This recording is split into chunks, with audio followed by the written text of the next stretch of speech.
Irish USMC vet, how do we go about using the underground economy while still using the web to sell our products? Even the Amish are complaining about the tax man. So what you're asking is, how do you commit a crime? So that's probably not the conversation to be had where there's evidence of it. Do business in cash. That's why they're so adamant. That's why they're trying to outlaw cash. That's why they're trying to outlaw your cryptocurrency. Think about that. They have programmed society. How many people use Bitcoin, let's say? 5% of the population, maybe? 10? The other 90% has been convinced that it's evil, or that it's too hard, or it's not real, whatever they've convinced them of, right? When you see Bitcoin go down, you will have people show up on your social media that know that you might have had some Bitcoin at some point, and they are just happy that they perceive that you have lost, and they think that they've won because they didn't lose. They didn't win. They just they didn't lose anything. Every time Bitcoin has gone down, it always comes back at a greater price than it was at. The government has convinced people that they shouldn't use that, right? Why, when has your government ever did anything for you that was to your advantage? Now, it might have been advantageous, but only because they were going to make a shit ton more money for themselves. Your politicians, if you look at the life of a politician, not all of them, but the majority of them, have never run a business. They're not very impressive. They look like they're on their last leg and they're going to expire at any time. And I mean, look at Joe Biden, for instance, and not just because he's the president. He's been in Congress for 60 years, 50 years. 50, I think. He's 80 years old right now.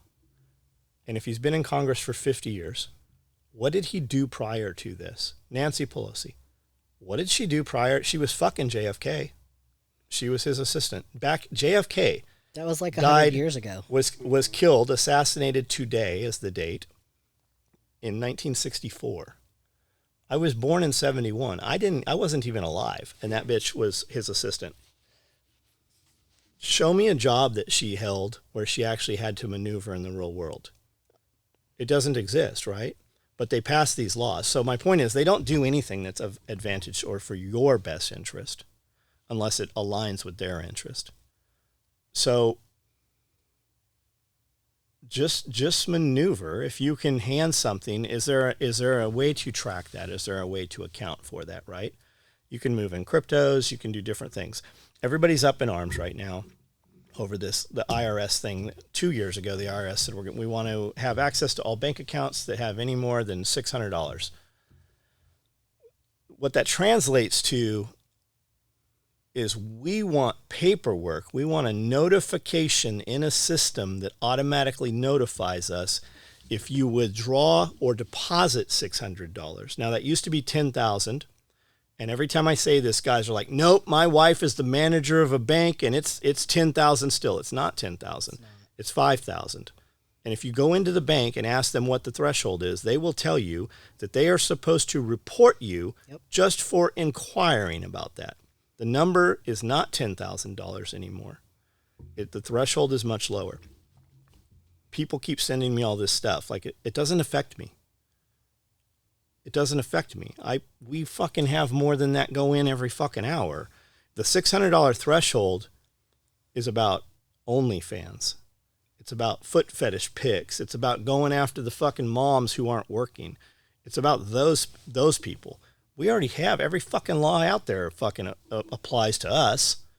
So it's just one more infringement on your money, because it is said that less than 50% of the population actually pays taxes. Most people don't make enough money or just have never filed taxes, and they're not looking at you because you don't have anything to take or to pay.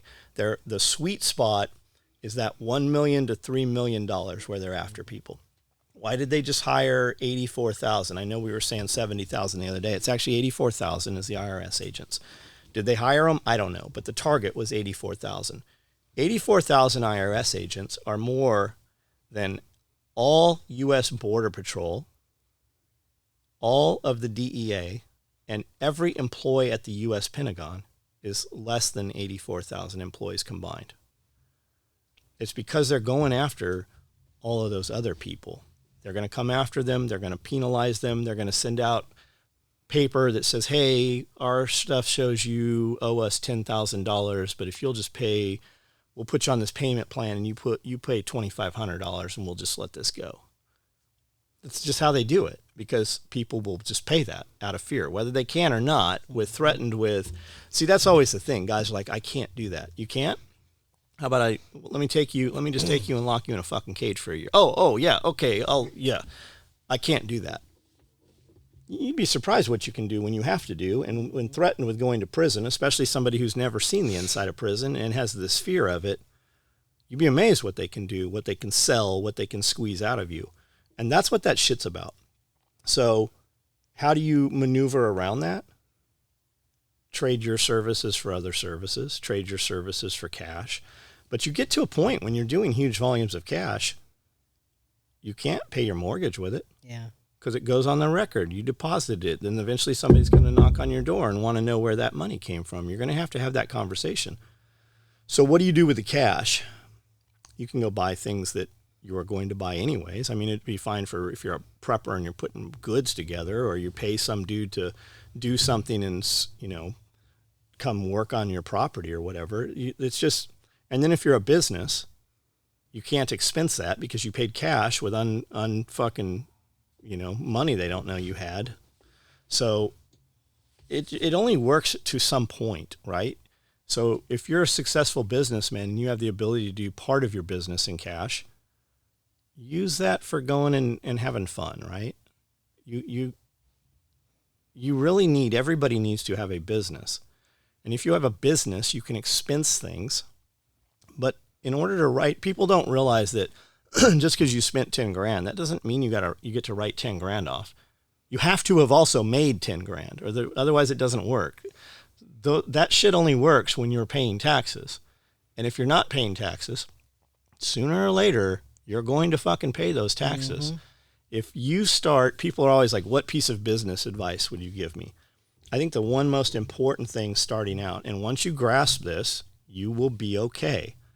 They got Al Capone, right? They didn't get him for murders. They got him on tax evasion. That's how they always get these guys. 30 cents of every dollar you make gets put into a different bank account, and you can call that theft. You can call that IRS. You can call it whatever you want. If you take 30 cents of every dollar you make and you put it in that account, when it comes time to pay the taxes, you will be fine. You'll usually get some money back out of that. And if you're not, and you're worried about it, then you're at a level where you need an accountant and a fucking tax lawyer, and you need to set up other things.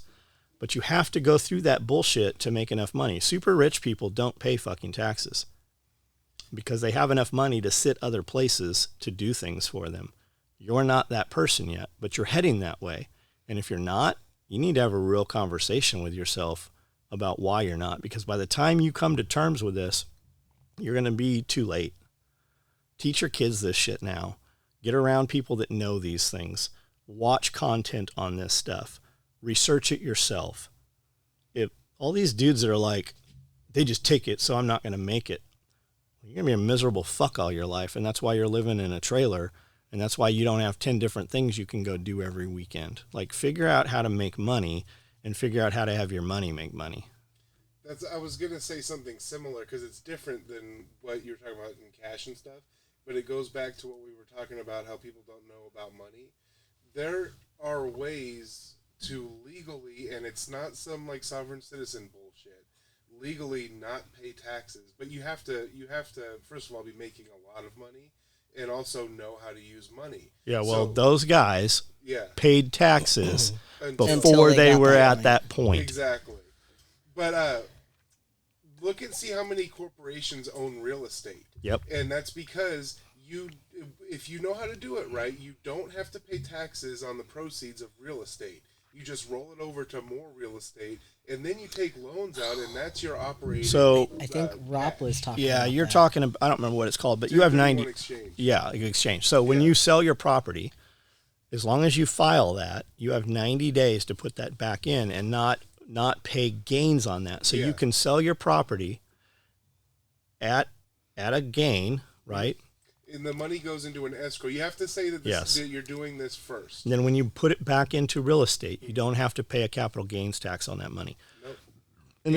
And you take out a loan to give you cash. So, like, let's say you had enough equity in a piece of real estate to buy another one cash.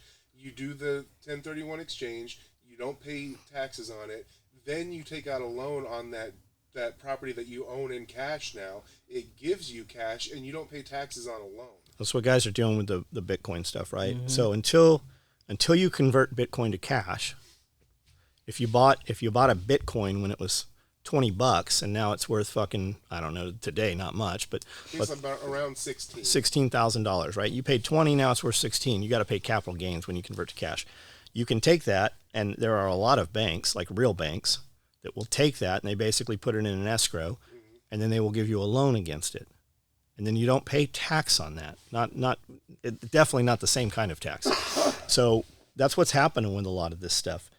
Rich people move in a manner that you can somewhat do, especially once you have more money. They don't want you to know that shit. No, they don't want you to know that shit. It's about having all this stuff. In the last couple of years, they destroyed the middle class. They have a low class and a high class, and there's very little in the middle. They locked people up for 2 years, told them they couldn't go out and entertain, so they drained their bank accounts because their entertainment was shopping on Amazon. They bought everything off Amazon or Walmart. They emptied their bank accounts, and they have no nest egg now. They don't have anything for an emergency. So you're back to slaves. You're a slave. And you hear all that money isn't everything. If it's not, then why do you get up every morning and go do some shit you hate for a very little amount of it, and then the government takes 65%? John, they don't take 65%. Oh, yeah, they do. Yeah, they do. By the time you spend the dollar, they've taken 65% of your money. And if you're in a state that doesn't tax you. Yeah, and if you don't know that, look into that, because you will be amazed.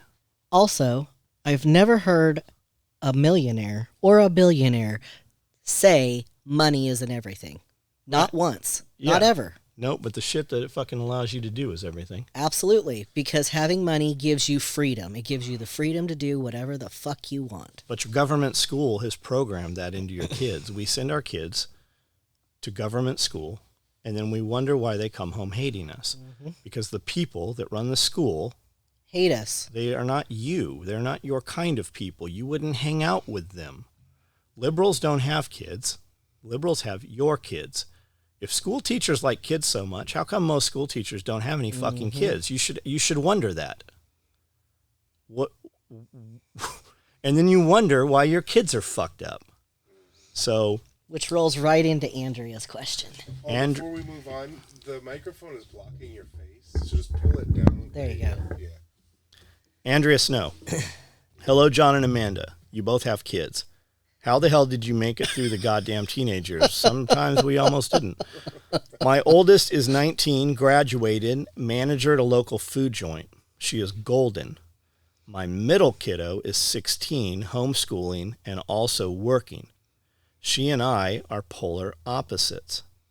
Other than burying her and digging, we did that. If you take that little bitch and you put her some water on her and throw her out when it's freezing, it'll slow her down. If you can also spray her with a spray bottle and just put her in the freezer. Take all the shelves out.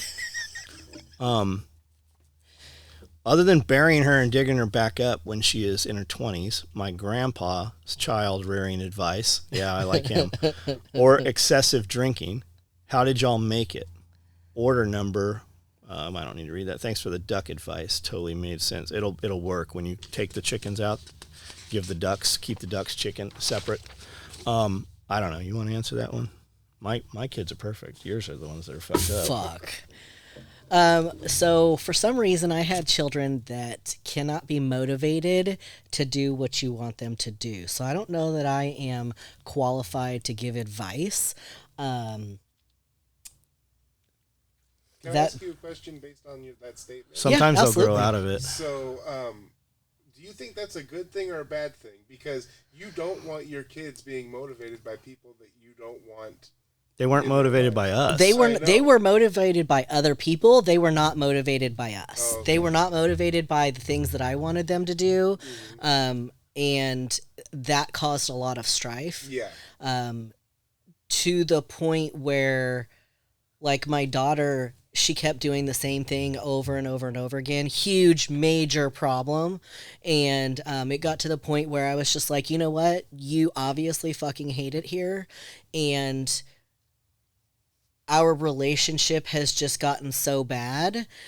Why don't you go live with grandma? Because grandma always there was more to it than that. There's a ton. She would always throw a fit. And she's like, "I'll just go live with grandma." Right. And I said, "Yes, you will. Right. Go pack a bag." So I go, "Not all that shit I bought you. Yeah.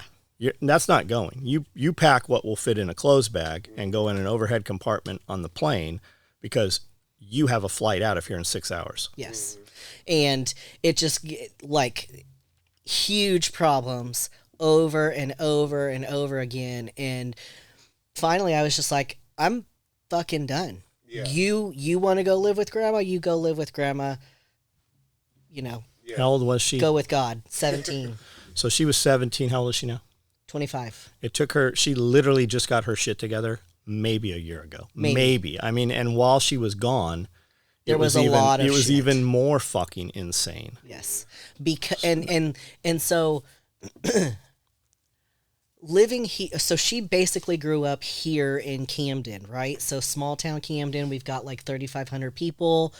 All of the kids go to the same high school, kind of thing. And there are people here who have these ideas that they would have never known about had they not had the internet or had not had MTV or anything like that, because there's such a foreign idea, right? Look at MTV. It's not like MTV is not what it used to be. When we had MTV, it was music. Right. Yep. Now it's single moms and Yeah. it's literally like the school tells you. And this, she did not get pregnant and have a baby or any of that shit. But the system tells you, like, your goal should be to have a baby. And then get child support from the father because he's not going to be there, and then get on these systems, and you can, like, they literally, if you cut yourself, they'll send you to this hospital, but if you go to this hospital instead of this hospital, they actually have PlayStation at this hospital, and the food's better. Like, these kids have this whole, there's like this secret club. Yeah. Yeah, and then on top of it, they think they might be able to get famous because you could be on one of those shows. Right. It's a trip, man. Yeah. So rather than, hey, fucking work hard, earn some money, have your money, like, we don't teach kids that. The public school system and the little deviants that are at the public school system, to include the fucking teachers. I mean, a lot of the teachers in the public school system are 21, 25, and these are the fucking little dipshits, right? The teachers are dipshits. Yeah. Well, and the teacher instead of the student. And like with Sebastian, we didn't have problems with other kids with Sebastian. It was the fucking teachers and the principal we had a problem with. Yeah. Because they didn't like me. Well, so that's what, like, luckily we don't have to deal with that because the homeschool thing. But I don't want my kids to take anything at face value. Like, if they ask me a question, I'm giving them a 20-minute explanation because I want them to know why I gave them that answer. Right. And I want them to question everything, and they do. But I can see how that can be a problem when you tell them to do something. But also, once you explain it, ask them to explain it back to you, right? Yeah. In their words, right? So we kind of know what it is they're thinking. And always ask why. Mm-hmm. Why? Yeah, there's no, like, I don't know is not an excuse for an action in my house. Right, and I can't is never allowed either. Yeah, there is no I can't. And if I say, why'd you do that? Or why do you want to do this? I don't know is not an acceptable answer. Right. So they have to come up with something. Right. I can't, you can tell me you don't want to do something, but you can't ever tell me you can't do something. Exactly. And if you can't do it, why the fuck are you bothering me with the conversation? Mm-hmm. Yep. You see it all the time on live, right? On our live feeds. There'll be some dude that's like, this, right? I want to blah, blah, blah. Okay, well, then why aren't you fucking doing it? Because of this, because of that. And then why did you fucking tell me you want to do it? Yeah. Exactly. Because you don't. I guess it, like, I feel like I kind of had an awakening about that, like, maybe like 10 years ago. But, like, where I actually realized that it works. If you just say you're going to do it and then you start doing it, you probably will do it. But I guess it's just not in some people. Especially if you move towards it immediately. Yeah, like, they just have to, like, they just are too scared or don't feel like they can do it. Like, No, they're just lazy. Yeah. It's because they get the dopamine by talking about it, right? They talk about it. But then the excuse is, well, I'm scared to fail. No, you haven't tried anything. You haven't failed anything. You've also not accomplished anything. Yeah. Stay the fuck away from those people. Oh, absolutely. They don't have access. They're not allowed at fucking dinner. They're not, like, they're just not there. Yeah, people, I try to keep people around me that are talking about the future, not the past. Yeah, you're not going that way, motherfucker. Exactly. It's just like driving. Where your head turns, that's where that fucking bike or that vehicle's going, right? Yep. Our heads don't turn that way. Nope. Especially if there's some negative shit over there. We don't need it. So I don't know that we answered your question. Yeah, and like I said, I don't know that I'm the one to answer, other than I don't even know, because like I can't even like bank on my own experience, because my parents divorced when I was 14, and I mean, they didn't really pay attention to me anyway. I'm not the finesse guy. I'm going to hit you with a fucking sledgehammer. Yeah, and you're going to put your shit back together, and we're going to get past it. We're going to be fine. Or you're going to stay fucked up the rest of your life. And because I move forward, I'm not a fucking part of it anymore. And I know that doesn't work for your children, but I don't. And then being the middle kid too, right? The other kid seems like, because we're always easier on them, right? What did we do different? I don't know what the answer is. I don't know. Yeah, I mean, is there some support she needs? Like, is she having a hard time at school? Are there people being shitty to her? Like, does she need more vitamin D? Like, honestly, that's a serious question. I know a lot of people, when they're low in vitamin D, they have these depressive symptoms. It's not actually depression. It's just that they're lacking the raw nutrient that they need. Does she need to be like on a different diet, maybe? What's the outside influence, right? Right, and that's the other thing. You got in the, and I'm not telling you who go is she through spending her her phone. time with? I'm not telling you go through the phone, but if you went through the phone, are you going to be very fucking surprised as to who she is when you're not around, and where is that coming from? Who are the people she's interacting with? What are the conversations? A lot of time, what we perceive is not at all what is actually happening. I mean, we did it too. I mean, we didn't have the phone. The phone has amplified things. Access. I mean, yeah. and you can have access to people all over the world immediately. There is no gatekeeper anymore. So look for that too. Like, we have no, and maybe you do. I don't know your kid. I didn't even know you had older kids. But just remember, what you think shit is, it's not all the time what it is. Max's past. So I've always carried tools, medical clothing, etc. in my vehicles, mostly because I used to drive a piece of shit unreliable. But when everything started proving how sideways it can go 2 years ago, I doubled down on the amount of stuff I carry on the daily. I work 20 miles from home and carry whatever I could possibly need to get home to my family. If there's anything you started bringing with you on your daily or weekend trips that you didn't think of before, is there anything? No, I don't. I think we've been doing this for even California. Even in California, I was carrying around 10 gallons of fuel in race jugs in the back of the Suburban and the Tahoe. To the point, every time you got in the truck, you would smell gas. Oh, it was terrible. You'd have to crack the windows before you could get in. And we always carried tons of stuff with us. Yeah. That's why I drove an SUV all the time. No, this is just kind of normal, man. And guys pull up, you see it at Alumni, guys pull up in the parking lot here, and if they got a cool truck, I go look at it, and they got way more shit than I even have. And you guys have tons of guns and all kinds of shit. Well, I mean, we're kind of limited in that aspect. The whole we added a telescopic ladder that's in the truck all the time. Because I'm short. That's not why. We actually use it. We added some pry bars, some hammers, some mechanical entry tool stuff. You better be prepared for the conversation you're going to have with those. You guys have a roof rack, but nothing up there. Yeah, the ladder works for that. No, there's something up there. There's stuff up there. We have a Roam box, and I've got a Max box up Tracks there. I've got Max Tracks up there. I have the ability to put a lot of shit up That's there. what I'm like. So you have the ability to put stuff. Sure. What would it be that you would want up there? Soft goods, lightweight stuff probably. If we filled the vehicle up with something, if we had more passengers, I could take a lot of the cargo and put in those boxes. Even on the excursion, I had a giant Thule escape pod up top there that was enormous. Yeah. You could lay a person down inside that thing.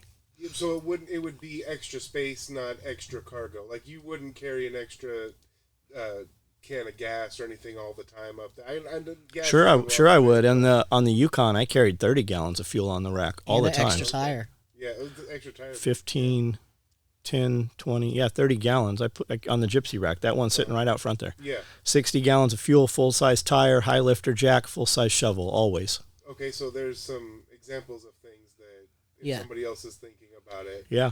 Yeah, you need tools, obviously. You need like some clothes. Like Max knows. Some seasonal, appropriate clothes. If it's fucking winter, a pair of shorts and flip-flops probably isn't going to do you any good. You need a blanket or something like that, some food, some water. I mean, and definitely some medical. I mean, we carry all that shit in there. I mean, I bought some down jackets that roll up super small to put in the 4Runner specifically so if we're out somewhere and for some reason we don't have a jacket with us, we're covered, which never happens because I've even got extra jackets in the truck. Plus, I mean, we have the side molly panels over the back cargo windows in there, and then there's a gear loft. And I have it set all the way high, so there's not a lot of space, but all that down shit fits in there really well. And then we went with the Victory rack because they had those side molly panels for the outside of the windows, which is where I have Rotopacks mounted. Now, mine are water right there. Now, Raygo's come out with some that are twice as big, so you could actually put tools there. They've got a shelf where you can put a camping stove on. They got all kinds of shit. Yeah, I was thinking like maybe something camping, because I've been seeing a lot of people putting tents on, you could pop them up and just, you don't move it because it's already up there.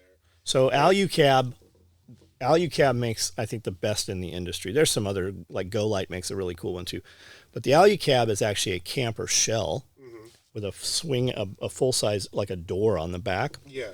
Now, Alucab, when you deploy the tent, it opens up and there's a slide hatch. So you can stand in the bed of the truck, stand up, fully change and everything, and then you get up in there over the cab or whatever, and then you slide that, and that whole thing's a bed up in there. Now, Alucab, Expedition Essentials, there's a lot of companies now. They make a wood burning stove that will heat the tent, burns on little briquettes, blocks. They make a propane that carries like I think it's a 3-pound propane tank. I mean, you name it, man. There's these things are Legos now. Yeah, that sounds crazy, having a fire in a tent above your car. So we met a guy in the Home Depot parking lot probably a year ago, and he had a 4Runner, and he was in the process of stripping it out, and he was going to build his camp rig into the back of the 4Runner, and he was about to go tour the United States and Canada. He's a photographer. He had a cool YouTube page. Yeah. So there's a video out there, a vlog of you guys talking to him. Yes. And I will find the channel and put it here. So if you guys are interested, there'll be a link to it. Yeah. Well, there was a green TRD Pro 4Runner in the parking lot at Home Depot the other day, and I said, which do we want to take, the black or the green? And when we walked up, dude was in the truck, and he's like, what rack is that? And we talked to him for 5 minutes probably.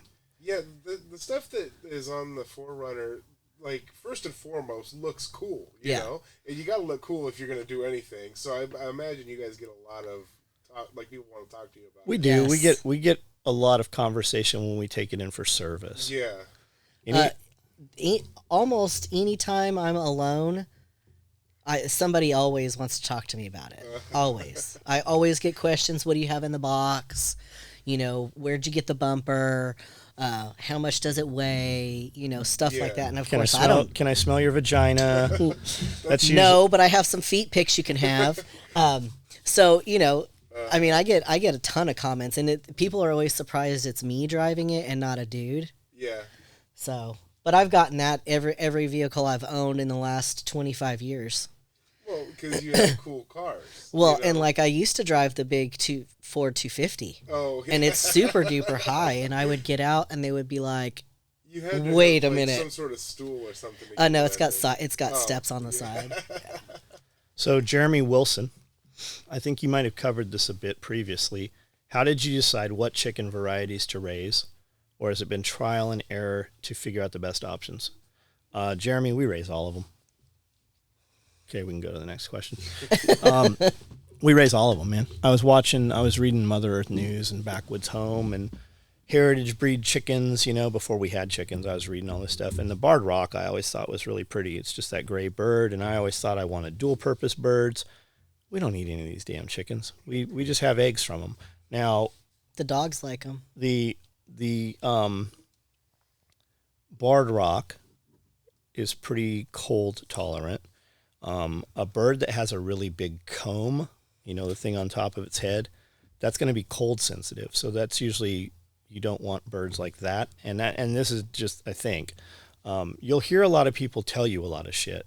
You'll see people build up these barns, and they've got all these little roosting places, and every couple days they're sweeping out the wood chips and putting new wood chips in. This building we're sitting in right here, I bought it on a repo for $7,500. If I had to buy this building right now, it's $14,000 today. I bought it a year ago, maybe a little more than that. There's people buying these fucking buildings for 10 grand, 14 grand to let chickens shit all over the inside of it. My chickens, there's a lot of content as to how I keep my chickens, but my chickens have 10 by 10 dog run with a tarp over it. It's pushed up in the middle so that it sheds water and snow. And that's it. We build them up in the winter. We'll put straw around the outside to help insulate it.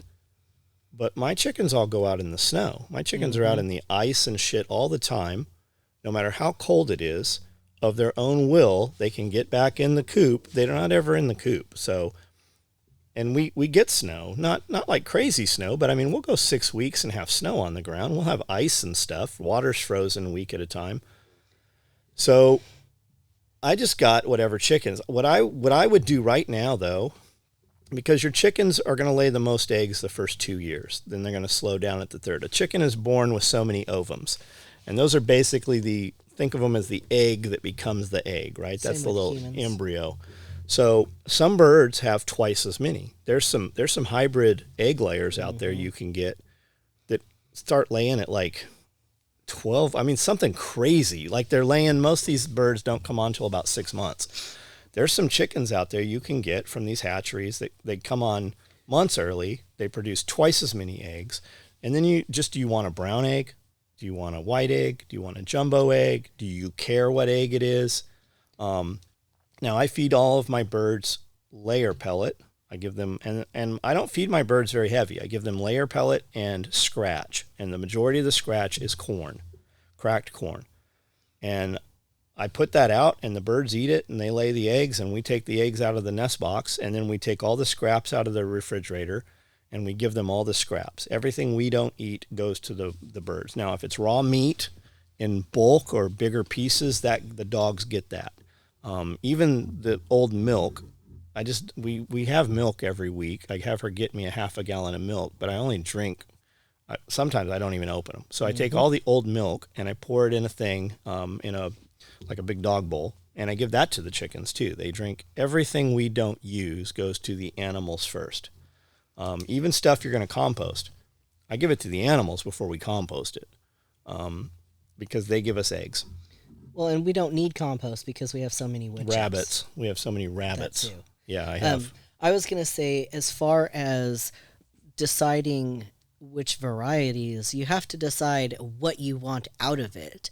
Or do you want just eggs? Then get an egg layer breed. If you want a meat chicken because you're going to have, crock pot stew once a week or whatever, then get a meat chicken. Like there are, so I don't know the names of the varieties. Cornish cross are your big, huge chicken. That's the meat bird. They're not going to give you eggs. Now, I do have 4 hens in there that are laying eggs. They can't even get into the nest boxes. They're so big. They can't even fly, but they do lay an egg.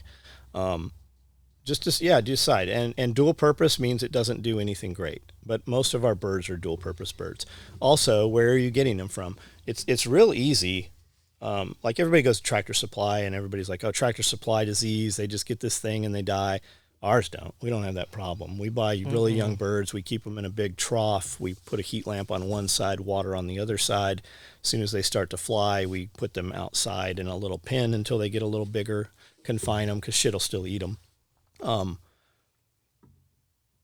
You just have to decide. But what I was going to say is it's very easy to order from a hatchery. We bought Cornish crosses for 96 cents a piece this year.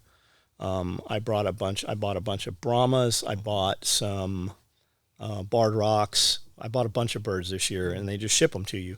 Four of them, maybe 8 of them were dead out of the 100. I was gonna ask, is there a percentage that is normal? So, like, if you buy 100, do you expect 10% to? Yeah, something's always going to be dead. It's in there. the same when you order fish. And the hatchery will refund it. I don't even fuck with them. It's if 8 are dead out of 100, that's $8. It costs me more to call them and at, and I'm not going to be the dude that's like, hey, even though it's not their fucking fault they died. It just happens. Well, I was asking about, like, if somebody wants to go that route instead of the Tractor Supply, but they're not getting 100, they're getting 10. Or should they expect 4 of them to be? I'll bet you if you got 10 of them, they'd all be alive. Okay. It's usually the density. Yeah. But you can go if you haven't ever had birds, man. Just go to Tractor Supply and buy whatever they have. Right. That's what I was. Get you what you guys did that. And they'll say, oh, a sign. They'll show you what it looks like growing up because when they're babies, they almost all look the same. Mm-hmm. They turn into something completely different than what it looks like as a juvenile. And it'll tell you, heavy egg layer, brown egg layer, mixed color eggs, Easter eggers, stuff like that. Just get what you want. But it's important too, like when you get them, get you some bands and band them so you can identify how old they are. This year we use this color band. Next year we're going to use this color. The other thing a lot of guys do is this year we're only getting barred rocks. Next year we're only bringing in Rhode Island Reds. Why would we do that? Because the third year I'm going to kill all that flock off. I'm going to kill all those 3-year-old birds, and we know that every one of those birds is this color, and the ones we just brought in look completely different. So that's easy. It just keeps it easy. But that takes some planning. There's no right or wrong. There's just no right or wrong to it, man. You could go to any of the hatcheries' websites and literally just look at the pictures and be like, that's the color bird I want in my front yard. Yeah, I mean, the Brahmas are big. They're super cool looking. And there's some that lay like different colored eggs. Easter eggers. Eggs and stuff. Yeah, there's some that have green eggs and if you're looking if there's a whole bunch of decisions to make, just make them and get them. And are you going to have enough to have excess, right? So if you have excess, you can do a lot of things, and the eggs around here that seem to be selling for the most are mixed, right? So there's some brown eggs, there's some white eggs, there's some green eggs in a carton of 12. You can get all fancy and get a little indelible ink stamp that's cupped, so you can actually put you can emboss your logo right onto the eggs. I bet the ladies at church would like one that says "fuck" on it. Here's your fucking eggs. Yeah, I was just thinking that. And I like, I see on Marketplace all the time for the local groups, not Marketplace, but the local groups, like, who has eggs? They're like, I do $8 a dozen. I do $6 a dozen. I do $2 a dozen. And every time somebody's like $8 a dozen, you're just trying to rob people. Well, the people that bought them all didn't think so because I don't have any left and you can't have any. It's not like you could feed those 12 chickens for a day for $8 either. Yeah, our feed cost has doubled over the last, what it was 2 years ago. Yep. So Ryan Ray, no question this week. Just want to say thank you for the wealth of information, all the great content coming out. Well, thank you. So what I would ask is all of you guys is just tell somebody about this. Just make them aware of it. Tell them, hey, jump on the video at 9:00 and see if you like this. And if you do, join this group and tell them why you think they should join this group. Help us grow this. And that's it.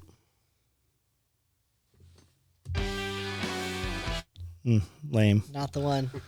All right, guys. So we are out of here. That's a wrap. Trying to tear us down.